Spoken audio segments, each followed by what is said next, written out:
이사야서 41장 14절부터 20절까지입니다. 다 같이 함께 읽도록 하겠습니다. 시작. 버러지 같은 너 야곱아, 너희 이스라엘 사람들아 두려워하지 말라. 나 여호와가 말하노니 내가 너를 도울 것이라. 내 구속자는 이스라엘의 거룩한 이인이라. 보라, 내가 너를 이가 날카로운 새 타작기로 삼으리니 내가 산들을 쳐서 부스러기를 만들 것이며 작은 산들을 겨같이 만들 것이라. 내가 그들을 까부른즉 바람이 그들을 날리겠고 회오리 바람이 그들을 흩어버릴 것이로되 너는 여호와로 말미암아 즐거워하겠고 이스라엘의 거룩한 이로 말미암아 자랑하리라. 가련하고 가난한 자가 물을 구하되 물이 없어서 갈증으로 그들의 혀가 마를 때에 나 여호와가 그들에게 응답하겠고 나 이스라엘의 하나님이 그들을 버리지 아니할 것이라. 내가 헐벗은 산에 강을 내며 골짜기 가운데 샘이 나게 하며 광야가 못이 되게 하며 마른 땅이 샘 근원이 되게 할 것이며 내가 광야에는 백향목과 시딘나무와 화석류와 들 감람나무를 심고 사막에는 잣나무와 소나무와 황양목을 함께 두리니 무리가 보고 여호와의 손이 지으신 바요 이스라엘의 거룩한 이가 이것을 창조하신 바인 줄 알며 함께 헤아리며 깨달으리라. 아멘. 오늘은 본문 중심으로 해서 버러지 같을지라도라는 제목으로 하나님 말씀을 나누기를 원합니다. 하나님께서는 이사야서를 시작하시면서 이사를 통해 이렇게 말씀하십니다. 내가 나의 신실함으로 너희들을 위로할 것이다. 그리고 너희들을 구원할 것이다. 라고 말씀하셨었습니다.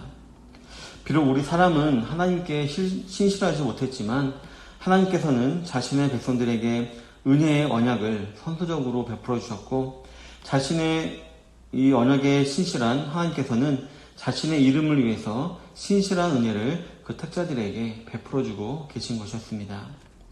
그렇기 때문에 저와 여러분들은 그 신실하신 하나님과 그 은혜를 생각하면서 날마다 하나님의 영광을 위해 살아가야 함을 우리가 알아보았습니다.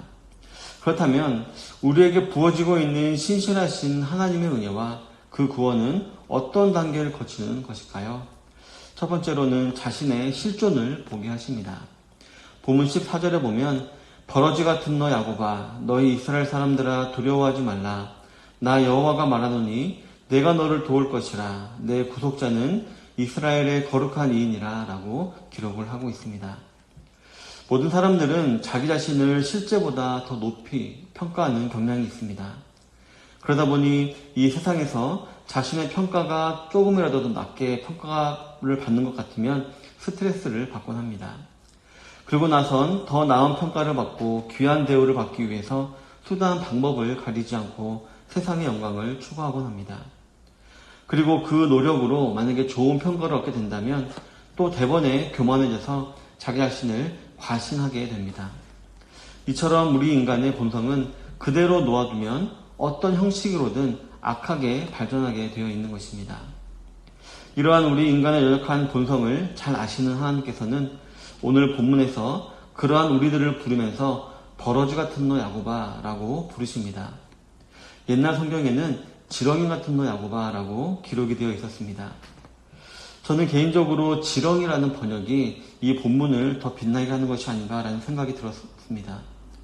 왜냐하면 이 버러지라는 말은 단지 더러운 미생물이라는 이미지가 있지만 지렁이는 그 무엇도 할 수 없는 무능한 존재를 상징하는 것이기 때문입니다.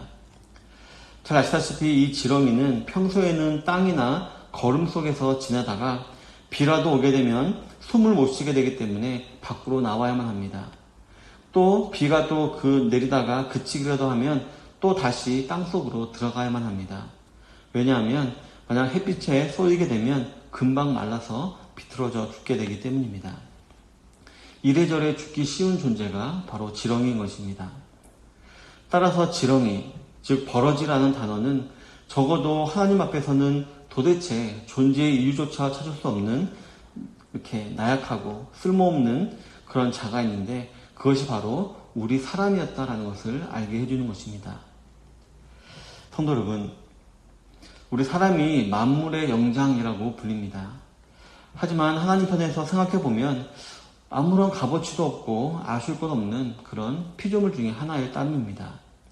어떻게 보면 오히려 손톱 밑에 때와 같이 자신의 영광을 가리는 존재가 유일하게 우리 사람일 수 있는 것입니다. 그런데 오늘 본문 14절에 보면 그러한 버러지 같은 저와 여러분들을 향해 하나님께서는 두려워하지 말라라고 위로해 주시며 내가 너를 도와줄 것이다 라면서 호의를 베풀어 주고 계십니다.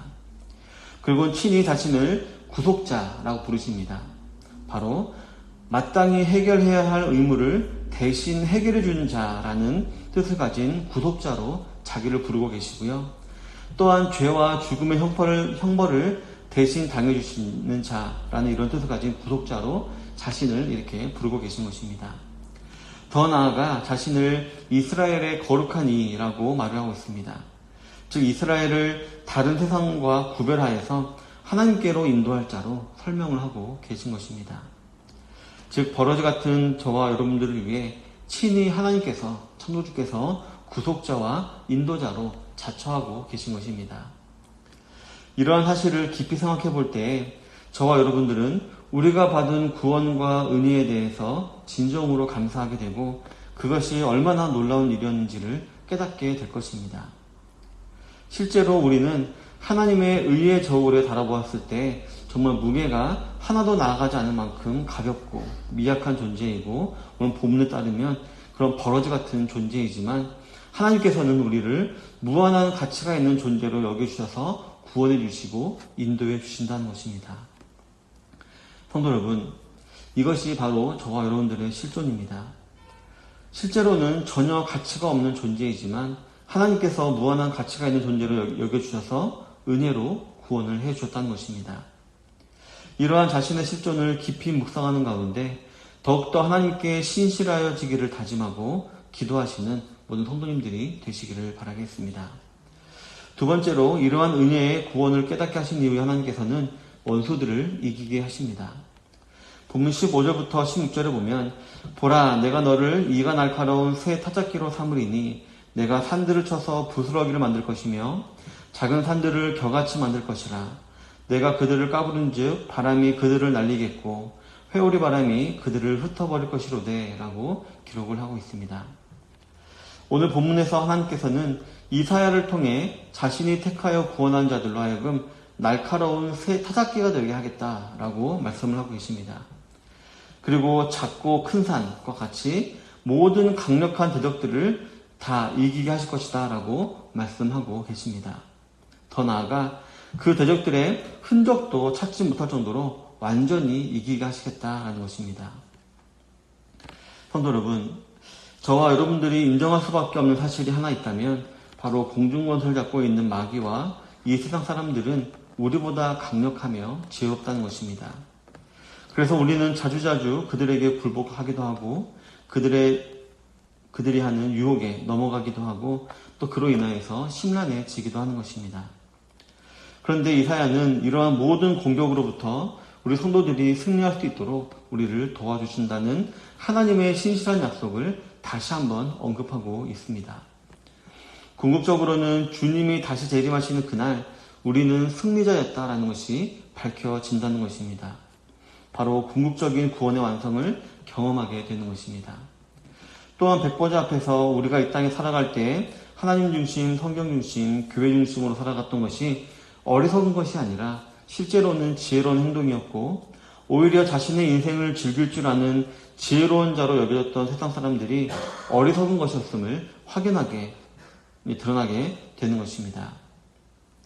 하지만 마지막 날뿐만 아니라 이 땅에서도 우리는 시시때때로 도우시는 하나님의 은혜를 체험함으로 말미암아 아직은 완전하게 임하지 않았지만 이미 임해 있는 하나님 나라를 이 땅에서도 우리가 누리며 살아가게 되는 것입니다. 성도 여러분, 이 사실을 확실히 믿으시고 오늘 하루도 주님 안에서 구원을 이루어 나아가시며 항상 승리하는 삶을 살아가시는 성도님들이 되시기를 바라겠습니다.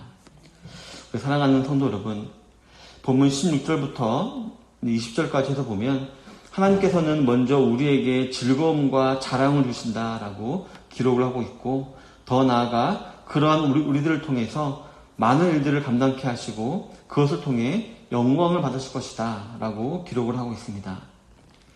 그러나 성도 여러분, 저 여러분들은 이처럼 하나님으로부터 놀라운 은혜를 받고 또 많은 일들을 감당하며 그래서 우리를 통하여서 하나님께 영광을 올려드릴 수 있는 그런 존재가 되었지만 여전히 우리는 변하지 않는 버러지와 같은 존재에 불과합니다.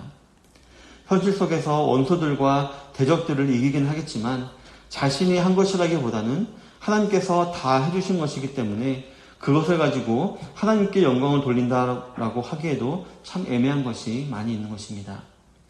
그렇기 때문에 계속해서 반복되는 저와 여러분들의 신앙생활이 무의미하게 느껴질 수도 있고 또 그러한 자신의 신앙생활이 하나님께 연락되지 않을 것만 같은 느낌이 들 때도 참 많이 있는 것입니다.